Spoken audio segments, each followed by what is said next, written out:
નમસ્કાર મિત્રો, આજે આપણે ગુજરાતના જાણીતા ભૌગોલિક પ્રદેશો વિશે માહિતી પ્રાપ્ત કરીશું. તેમાં પ્રથમ છે કંઠીનું મેદાન. તો તે કચ્છના દરિયા કિનારાનો મેદાની પ્રદેશ કે જે ગળામાં પહેરવાની કંઠી જેવો આકાર ધરાવે છે. તેથી તેને કંઠીનું મેદાન કહેવામાં આવે છે. મિત્રો યાદ રાખજો, કંઠીનું મેદાન ક્યાં આવેલું છે? તો તે કચ્છની અંદર આવેલું છે. મિત્રો યાદ રાખજો, કચ્છ જિલ્લાની અંદર. ત્યારબાદનો પ્રશ્ન છે ગઢવાડા. તો તે મહેસાણા જિલ્લાના સતલાસણા તાલુકાનો પ્રદેશ ગઢવાડા નામે જાણીતો છે. મિત્રો યાદ રાખજો, મિત્રો મહેસાણા જિલ્લાના સતલાસણા તાલુકાનો પ્રદેશ છે જે ગઢવાડા નામે ઓળખાય છે. મિત્રો યાદ રાખજો. ત્યારબાદનું છે વાગડનું મેદાન. તો તે કચ્છ જિલ્લામાં મુખ્ય ભૂમિનો પૂર્વ ભાગ અથવા નાના રણ અને મોટા રણ વચ્ચેનો ભાગ અથવા બંને અને ખાવડા વચ્ચેનો વિસ્તાર વાગડનું મેદાન કહેવામાં આવે છે. મિત્રો યાદ રાખજો. ત્યારબાદનું છે ગોડ અથવા ગોટાનું મેદાન. તો તે બનાસકાંઠા જિલ્લાના પશ્ચિમ અધ્રણ વિસ્તારમાં આવેલા ટેકરા જેવા ઉપસેલા મેદાની ભાગોને ગોડ અથવા ગોટાનું મેદાન કહેવામાં આવે છે. મિત્રો યાદ રાખજો. મિત્રો ત્યારબાદનું છે વઢિયાર પ્રદેશ. તો તે પાટણ જિલ્લાનો બનાસ નદી અને સરસ્વતી નદી વચ્ચેનો પ્રદેશ જે વઢિયાર તરીકે ઓળખાય છે. મિત્રો અને અહીંની વઢિયારી ભેંસ અને કોકરેજી ગાય જાણીતી છે. વઢિયાર પ્રદેશમાં બનાસકાંઠા જિલ્લાના કોકરેજનો પણ સમાવેશ થાય છે. મિત્રો યાદ રાખજો કે પાટણ જિલ્લાનો બનાસ નદી અને સરસ્વતી આ બે નદી વચ્ચેનો જે પ્રદેશ છે તે પ્રદેશને વઢિયાર તરીકે ઓળખવામાં આવે છે. મિત્રો યાદ રાખજો. ત્યારબાદનો છે ચરોતર પ્રદેશ. તો તે ખેડા અને આણંદ જિલ્લાનો મહી નદી અને સીડી નદી વચ્ચેનો જે પ્રદેશ છે તે પ્રદેશને ચરોતર કહેવાય છે. મિત્રો યાદ રાખજો. અને ચરોતર પ્રદેશમાં લોએસ પ્રકારની વિશાળ જમીન આવેલી છે. મિત્રો જેમાં તમાકુની ખેતી સારા પ્રમાણમાં થાય છે. તેથી તેને સોનેરી પાકના મુલક તરીકે જાણીતો છે. મિત્રો યાદ રાખજો. ત્યારબાદનો છે કાનમ. તો તે ઢાઢર અને નર્મદા નદી વચ્ચેનો પ્રદેશ કાનમ તરીકે ઓળખાય છે. મિત્રો યાદ રાખજો. અને જ્યાં દખ્ખણના ઉચ્ચ પ્રદેશમાં જોવા મળતી રેગુલ પ્રકારની મધ્યકાળી જમીન કપાસનું સારા એવા પ્રમાણમાં ઉત્પાદન થાય છે. મિત્રો યાદ રાખજો. ત્યારબાદનો છે સુવાલીની ટેકરીઓ. તો તે મહીથી ઢાઢરના મુખ પ્રદેશ વચ્ચે આવેલા કોપથી રચાયેલા કરાડોને સુવાલીની ટેકરીઓ કહેવામાં આવે છે. મિત્રો યાદ રાખજો. જ્યારે સુરતમાં તાપી નદીનો ઉત્તર દરિયા કિનારાનો પ્રદેશ છે તે સુવાલીની દરિયો કહેવાય છે. મિત્રો યાદ રાખજો કે સુવાલીની દરિયો કયા પ્રદેશને કહેવામાં આવે છે? તો તે સુરત જિલ્લાના તાપી નદીનો જે ઉત્તર દરિયા કિનારાનો જે પ્રદેશ છે તે પ્રદેશને સુવાલીનો દરિયો કહેવાય છે. મિત્રો યાદ રાખજો. ત્યારબાદનો છે કે પૂર્ણા મેદાન. તો તે દક્ષિણ ગુજરાતમાં નર્મદા, તાપી, પૂર્ણા, અંબિકા, ઉરંગા, પાર, કોલક, દમણગંગા વગેરે નદીઓના કોપથી રચાયેલા મેદાની પ્રદેશને પૂર્ણા મેદાન કહેવામાં આવે છે. મિત્રો યાદ રાખજો. ત્યારબાદનો છે ભાલ પ્રદેશ. તો તે અમદાવાદ જિલ્લાનો દક્ષિણ પશ્ચિમ ભાગ ભાલ પ્રદેશ તરીકે ઓળખાય છે. કે જે ભાલિયા અથવા દાઉદ ખાની અથવા ચાચિયા ઘઉં માટે જાણીતો છે. મિત્રો યાદ રાખજો. ગુજરાતમાં ભાલ પ્રદેશ સિવાયના વિસ્તારમાં થતા ઘઉં હાંસિયા ઘઉં તરીકે ઓળખાય છે. મિત્રો યાદ રાખજો. ભાલિયા ઘઉંનો દાણો મુલાયમ અને રતાશ પડતો હોય છે. મિત્રો યાદ રાખજો. મિત્રો ત્યારબાદનો છે નરકોઠાનો પ્રદેશ.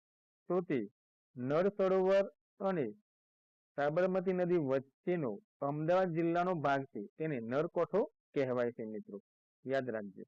ત્યારબાદનો છે ઝાલાવાડ.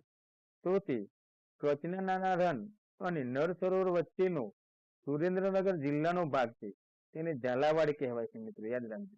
મહાભારતનો પાંચાલ પ્રદેશ અહીં આવેલો હોવાનું મનાય છે. મિત્રો ત્યારબાદનો છે ગોહિલવાડ પ્રદેશ. તો તે ભાવનગર જિલ્લાનો ઘેલો અને શેત્રુંજી નદી વચ્ચેનો પ્રદેશ ગોહિલવાડ કહેવાય છે. મિત્રો તળાજા અને ભાવનગર વચ્ચેનો પ્રદેશ ગોહિલવાડ કહેવાય છે. યાદ રાખજો. મિત્રો ત્યારબાદનો છે લીલી નાગેર. તો તે જુનાગઢ જિલ્લાના ચોડવાડથી ગીર સોમનાથ જિલ્લામાં આવેલો ઉના સુધીનો ભાગ અથવા ગીરની ટેકરીઓનો દક્ષિણમાં દરિયા કિનારા સુધીની ગીર સોમનાથ જિલ્લાનો ભાગ તેને લીલી નાગેર કહેવાય છે મિત્રો, યાદ રાખજો. ત્યારબાદનો છે બન્નીનો ઘાસનો પ્રદેશ. તો તે કચ્છના ઉત્તરમાં બંને પ્રકારનો ઘાસ ઉગે છે. તે પ્રદેશને બન્નીનો પ્રદેશ કહેવાય છે મિત્રો, યાદ રાખજો કે કચ્છના ઉત્તરમાં બંને પ્રકારનો ઘાસ ઉગે છે. તે પ્રદેશને બન્નીનો પ્રદેશ કહેવામાં આવે છે મિત્રો, યાદ રાખજો. ત્યારબાદ સૌરઠ. તો તે જુનાગઢ જિલ્લાનો ગિરનારનો દક્ષિણ દરિયા કિનારા સુધીનો ભાગ સૌરઠ કહેવાય છે મિત્રો, યાદ રાખજો. ત્યારબાદનો છે માર પ્રદેશ. તો તે ખેડા જિલ્લાનો સીડી નદી અને ઉત્તરમાં આવેલો પ્રદેશ માર કહેવાય છે મિત્રો, યાદ રાખજો. ત્યારબાદ ઘેડ. તો તે પોરબંદર જિલ્લામાં ભાદર નદીના કિનારે આવેલા નવી બંદરથી જુનાગઢ જિલ્લાના માનવદર વચ્ચેનો નીચલી ભૂમિનો પ્રદેશ છે, તેને ઘેડ તરીકે ઓળખવામાં આવે છે મિત્રો. આ પ્રદેશ નીચો હોવાથી ચોમાસામાં અહીં પાણી ભરાઈ જાય છે તથા ચોમાસા પછી ફળદ્રુપ ખેતી થાય છે મિત્રો, યાદ રાખજો. ત્યારબાદનો છે હાલાર. તો તે બરડા ડુંગરનો દક્ષિણ પશ્ચિમ દરિયા કિનારા સુધી આવેલો દેવભૂમિ દ્વારકા જિલ્લાનો પ્રદેશ છે, તેને હાલાર તરીકે ઓળખવામાં આવે છે મિત્રો, યાદ રાખજો. ત્યારબાદ દ્વારુકા વન. તો તે દેવભૂમિ દ્વારકા જિલ્લામાં આવેલા બેટ દ્વારકા અને શંખોદ્વાર બેટનો વિસ્તાર કે જ્યાં 12 જ્યોતિર્લિંગોમાંનું એક નાગેશ્વર જ્યોતિર્લિંગ આવેલું છે, તે પ્રદેશને દ્વારુકા વન કહેવામાં આવે છે મિત્રો, યાદ રાખજો. ત્યારબાદનો છે દંડકારણ્ય. તો તે રામાયણમાં વર્ણવેલો દંડકારણ્યનો પ્રદેશ અર્થાત હાલનો ડોંગ જિલ્લો તેને દંડકારણ્ય કહેવાય છે મિત્રો, યાદ રાખજો. ડોંગ જિલ્લાને દંડકારણ્ય તરીકે ઓળખવામાં આવે છે મિત્રો, યાદ રાખજો. અને દંડકારણ્યનો ઉલ્લેખ રામાયણમાં કરવામાં આવેલો છે મિત્રો, યાદ રાખજો. ત્યારબાદનો છે ખારોપાર. તો તે દરિયા કિનારાના ઝીણી રેતી અથવા ક્ષારયુક્ત સપાટ કાદવ કીચડવાળો મેદાની પ્રદેશ છે, તે પ્રદેશને ખારોપાટ કહેવામાં આવે છે મિત્રો, યાદ રાખજો. ત્યારબાદ આણંદ. તો તે પ્રાચીન કાળમાં ઉત્તર ગુજરાત અને મધ્ય ગુજરાતનો ભાગ આણંદ પ્રદેશ તરીકે ઓળખાતો હતો અને તે સમયનું આનંદપુર એટલે કે હાલનું વડનગર કહેવાય છે મિત્રો, યાદ રાખજો. ત્યારબાદ લાટ પ્રદેશ. તો તે નર્મદાની દક્ષિણમાં આવેલો તળ ગુજરાતનો પ્રદેશ કે જ્યાં અનુમેત્રક કાળમાં રાજપૂતોનું રાજ્ય હતું, તેને લાટ કહેવાય છે મિત્રો, તે લાટ કહેવાય છે મિત્રો, યાદ રાખજો કે નર્મદાની દક્ષિણમાં આવેલો તળ ગુજરાતનો પ્રદેશ કે જ્યાં અનુમેત્રક કાળમાં રાજપૂતોનું રાજ્ય હતું, તે પ્રદેશને લાટ કહેવાય છે મિત્રો, યાદ રાખજો. ત્યારબાદ વાકડ. તો તે મહી અને ઢાઢર નદીનો પ્રદેશ વાકડ કહેવાય છે મિત્રો, યાદ રાખજો. ત્યારબાદ પોશીનાનો પટ્ટો. તો તે સાબરકાંઠા જિલ્લાનો આદિવાસી વનવાસી વિસ્તાર પોશીનાનો પટ્ટો કહેવાય છે મિત્રો, યાદ રાખજો. ત્યારબાદ ખાખરિયા ટપ્પાનો પ્રદેશ. તો તે મહેસાણા જિલ્લાના કડી અને ગાંધીનગર જિલ્લાના કલોલ તાલુકા વચ્ચેનો પ્રદેશ ખાખરિયા ટપ્પાનો તરીકે ઓળખાય છે મિત્રો. અને અહીં સિંચાઈ હેઠળ થતી ખેતીનો ગુજરાતમાં મોટો વિસ્તાર આવેલો છે મિત્રો, યાદ રાખજો. ત્યારબાદનો છે કાઠિયાવાડ. તો તે સોરઠ, હાલાર, ગોહિલવાડ અને ઝાલાવાડ ના પ્રદેશોને સામૂહિક રીતે કાઠિયાવાડ કહેવાય છે મિત્રો. આ બધા પ્રદેશો છે તે પ્રદેશને સામૂહિક રીતે કાઠિયાવાડ તરીકે ઓળખવામાં આવે છે મિત્રો. ત્યારબાદ સુવાર પ્રદેશ. તો તે મહેસાણા જિલ્લાના બહુચરાજી તાલુકાની આસપાસનો વિસ્તાર છે, તેને સુવાડ તરીકે ઓળખવામાં આવે છે મિત્રો, યાદ રાખજો.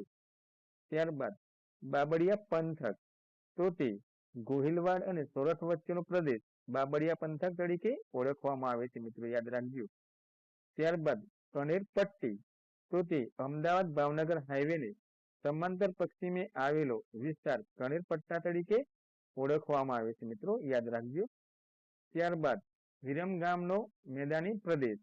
તો તે અમદાવાદ અને મહેસાણા જિલ્લાના કેટલાક ભાગોનો સમાવેશ થાય છે. ભાલના નીચાણવાળા પ્રદેશોની ઉત્તરમાં વિરમગામનું મેદાન આવેલું છે. આ વિસ્તાર મધ્યમ વરસાદ અને સારી જમીન ધરાવતો હોવાને લીધે અહીં કપાસ પુષ્કળ પ્રમાણમાં થાય છે મિત્રો, યાદ રાખજો. ત્યારબાદ મચ્છુ કોઠો. તો તે હાલર પંથકની પૂર્વમાં વકાનેર અને મોરબીનો મચ્છુ નદીના કિનારે આવેલો વિસ્તાર મચ્છુકોટો કહેવાય છે મિત્રો, યાદ રાખજો. થેન્ક્સ. અને જો વિડીયો ગમ્યો હોય તો લાઈક અને સબસ્ક્રાઇબ અવશ્ય કરજો મિત્રો. જય હિન્દ, જય ભારત.